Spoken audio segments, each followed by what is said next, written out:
ആദ്യം വളരെയധികം സന്തോഷം. 2025 സൂപ്പർ സിനിമ എന്ന മമ്മൂട്ടി കമ്പനിക്കും ഈ ടീമിനും ഹൃദയത്തിൻ്റെ ഭാഷയിൽ സന്തോഷം പങ്കുവയ്ക്കുകയാണ്.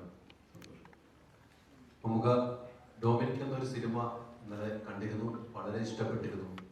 ആദ്യം ഈ സബ്ജക്റ്റ് പറഞ്ഞപ്പോൾ എന്നോട് ഗൗതം സാറിന് ഇത്രയും പറഞ്ഞു, മമ്മൂക്ക പറഞ്ഞത് ഇതെങ്ങനെയാണ്, ഞാൻ പോലീസ് വേഷം ചെയ്തിട്ടുണ്ട്, ഒരു ഡിറ്റക്റ്റീവ് എങ്ങനെയാണ് ഇത്, ഈ സിനിമ എങ്ങനെ പോകുന്നൊരു സംശയം പ്രകടിപ്പിച്ചിരുന്നു. പക്ഷേ അതിനും അപ്പുറത്തേക്ക് മമ്മൂക്കായ ഫസ്റ്റ് ഹാഫിൽ നമുക്ക് വേണ്ടതെല്ലാം തന്നുകൊണ്ട് ഡാൻസ് വരെ സ്റ്റെപ്പ് വെപ്പിച്ചുകൊണ്ട് മമ്മൂക്കയെ നമുക്ക് വീണ്ടും തിരിച്ചു തന്ന പോലെ തോന്നുകയാണ്. മമ്മൂക്ക എങ്ങനെയാണ് ഈ സിനിമ കണ്ടന്റ്, പ്രേക്ഷകരുടെ അഭിപ്രായങ്ങൾ കേട്ടിരുന്നു, കുറെ റിവ്യൂ കണ്ടിരുന്നു, മമ്മൂക്ക എങ്ങനെയാണ് ഇപ്പോൾ പ്രേക്ഷകരോട് അതിനെ കുറിച്ച് പറയാമോ?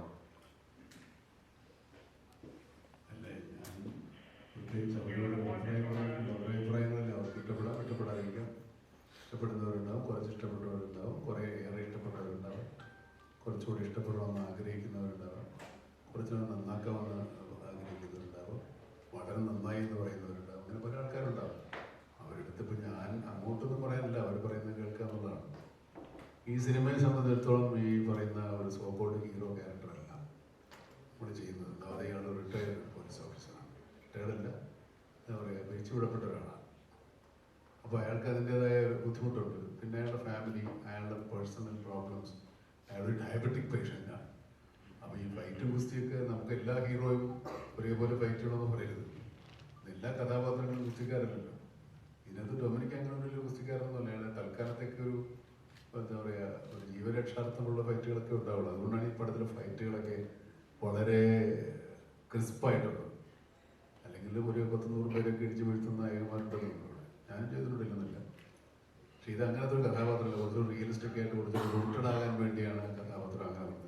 സാറ് പറഞ്ഞ് നോക്കുകയാണെങ്കിൽ കുറച്ചുകൂടെ കൂട്ടാം, കുറച്ചുകൂടെ സ്വാഗ് ഉണ്ടാക്കാം. അത് വേണ്ടല്ലോ, നമ്മൾ സ്വാഗ് ഒരുപാട് കണ്ടതല്ലേ. അപ്പോൾ അതിൽ വ്യത്യസ്തമായ കഥാപാത്രം ആയിക്കോട്ടെ, ഒരു സാധാരണ മനുഷ്യനായിക്കോട്ടെ, സാധാരണ മനുഷ്യനെ കൊണ്ടാവുന്നതൊക്കെ ചെയ്യുന്ന ഒരാളായിക്കോട്ടെ എന്ന് വിചാരിച്ചിട്ടാണ് അങ്ങനെ ഉണ്ടായത്. അപ്പോൾ അത് സ്വീകരിക്കപ്പെടുക എന്ന് പറയുന്നത് വലിയ കാര്യമാണ്. നമ്മുടെ സിനിമ പ്രേക്ഷകരുടെ സിനിമാ ബോധങ്ങളുടെ വളർച്ചയാണ് കാണിക്കുന്നത്. കാരണം ഇങ്ങനെയുള്ളൊരു കഥാപാത്രത്തെ നായകനായി കാണാനും അങ്ങനെയുള്ളൊരു ഇൻവെസ്റ്റിഗേഷൻ ത്രില്ലറിൽ അങ്ങനെ ഉള്ള സീനുകളും അങ്ങനെയുള്ള ആശയങ്ങളും ഉൾക്കൊള്ളാൻ അവർക്ക് സാധിക്കുന്നതെന്നുള്ള വലിയ കാര്യമാണ്. അതോടൊപ്പം തന്നെയാണ് ഈ ഫസ്റ്റ് ഹാഫിൽ നമ്മൾ കാണുന്നത് മമ്മൂക്കയോട് ഡാൻസ് സ്റ്റെപ്പ് ചെയ്യിപ്പിച്ചിട്ടുണ്ട്. ഡാൻസ് പൊതുവെ മമ്മൂക്ക ചെയ്യില്ല എന്നാണ് ഗൗതം സാർ എന്നോട് പറഞ്ഞിട്ടുള്ളത്. പക്ഷെ അത് ചെയ്യാം, പക്ഷെ അത് ഗംഭീരമായിട്ട് ചെയ്തിട്ടുണ്ടെന്നാണ് നമുക്ക് ചെറിയ സ്റ്റെപ്പുകളാണെങ്കിൽ പ്രഷർ കയ്യിൽ നല്ലൊരു കൈയടി മേടിച്ച സ്റ്റെപ്പുകളായിരുന്നു. അതെങ്ങനെയാണ് ഗൗതം സാർ പറഞ്ഞപ്പോൾ സാർ അത് ആദ്യം വേണ്ടായെന്ന് പറയുന്നു, മമ്മൂക്ക ആദ്യം വേണ്ടാകുന്നു, പിന്നീട് അതിലേക്ക് മമ്മൂക്ക ഇൻവോൾവ് ആകുകയാണ് ചെയ്തത്? സ്വാഭാവികമായിട്ടും ഞാൻ ഈ ഡാൻസിനോട് അത്ര പരിചയമുള്ള ആളല്ല. ഞാൻ ഡാൻസൊന്നും പഠിച്ചിട്ടില്ല, മറ്റേ കലാമണ്ഡലത്തിൽ. അതുകൊണ്ട് പുതിയ മടിയാണ്. പിന്നെ സാറ് പറഞ്ഞ് ധൈര്യം തന്നു. പിന്നെ എന്തോ ആവട്ടെ അന്ന് പെട്ടുപോയില്ല എന്ന് വെച്ചാൽ ചെയ്തു. അത് വളരെ അതിൻ്റെ 3 ഇരട്ടി ഉണ്ടായിരുന്നു. ഞാനതിന് ഇറങ്ങി പുറകോട്ട് വന്നതാണ്. ഡാൻസ് മാസ്റ്റർ കാര്യം കൈ പിടിച്ചു. അതിപ്പോൾ എത്രത്തോളം മോശമായിട്ടുണ്ടോ അത്രത്തോളം ഉത്തരവാദിത്തം ഞാൻ ഏറ്റെടുത്തു. ഒരു ഫാൻ ബോയ് മൂവ്മെന്റ് ആണ് ഇവിടെ. പ്ലസ് പടത്തിലൊരു ഡയലോഗ് ഉണ്ട്, ഡാൻസ് എന്ന് പറഞ്ഞതിന്റെ ഒരു വീക്ക്നെസ് ആണ് സാർ ഡൊമിനിക്കായിട്ട് പറയുന്നത്.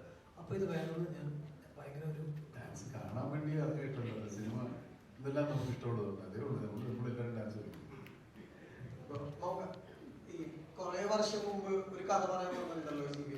അപ്പോ നമുക്ക് ഇപ്പൊ നറേറ്റ് ചെയ്യാൻ ചെന്നപ്പോഴും അതെവിടെയെന്ന് ആദ്യം ചോദിച്ചെന്നാ കേട്ടെ. ശരിക്കും ആ ടൈമിൽ കേട്ട കഥ ആ കഥ ഇതുപോലെ ഒരു പോലീസ് ഓഫീസറുടെ കഥയാണ്. ഇതുപോലെ റിട്ടയർഡ് പോലീസ് ഓഫീസറാണ്. ഇതല്ല കഥ. അതൊരു സീരിയൽ കില്ലറിന്റെ കണ്ടുപിടിക്കുന്ന ഒരു കഥയാണ്. നല്ല രസമുള്ള കഥയാണ്. അതൊരു 10-20 വർഷമായിരുന്നു അല്ലേ, 2005. 20 വർഷം കിട്ടി.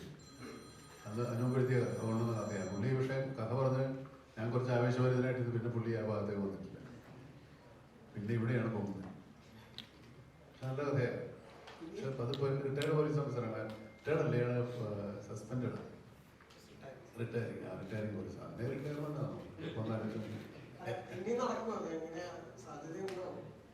ഇനിയിപ്പോൾ പുള്ളി അത് ചെയ്യുന്നിടത്ത് വേറെ കഥകളുണ്ടല്ലോ. കഥയ്ക്കൊന്നും പറ്റില്ലല്ലോ. അതുകൊണ്ടാണ് ഇതോടെ പോയത് തിരിച്ചു വിളിപ്പിച്ചത്. ഞാൻ തിരിച്ചു വിളിച്ചിട്ടില്ല പുള്ളിയെ. പുള്ളി പോയിട്ടില്ല. എൻ്റെ പുള്ളിയെ പോയി. പുള്ളി പോയിട്ട് പുള്ളി തിരിച്ചു വന്നു. ഞാൻ പറഞ്ഞിട്ടുണ്ടെങ്കിലില്ല. ഞാൻ തിരിച്ചു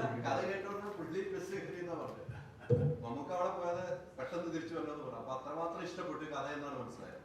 അല്ല കഥ നമുക്ക് ഇഷ്ടപ്പെടും, നമുക്ക് മാത്രമാണല്ലോ ഇഷ്ടപ്പെടുന്നത്. ബാക്കിയുള്ളവർ കണ്ടു കഴിഞ്ഞിട്ട് അവരുടെ ഇഷ്ടം നമ്മൾ സിനിമ ആയതിനു ശേഷം അറിയാം. നമ്മൾ ആദ്യമായിട്ട് ഇമ്പ്രസ് ചെയ്തുകൊണ്ടാണ് നമ്മൾ എടുക്കുന്നത്. അത് ശരിയാവാൻ തെറ്റാവാം. ജീവൻ സർ അധികമൊന്നും നമുക്കതിൽ ഉപയോഗിക്കാം.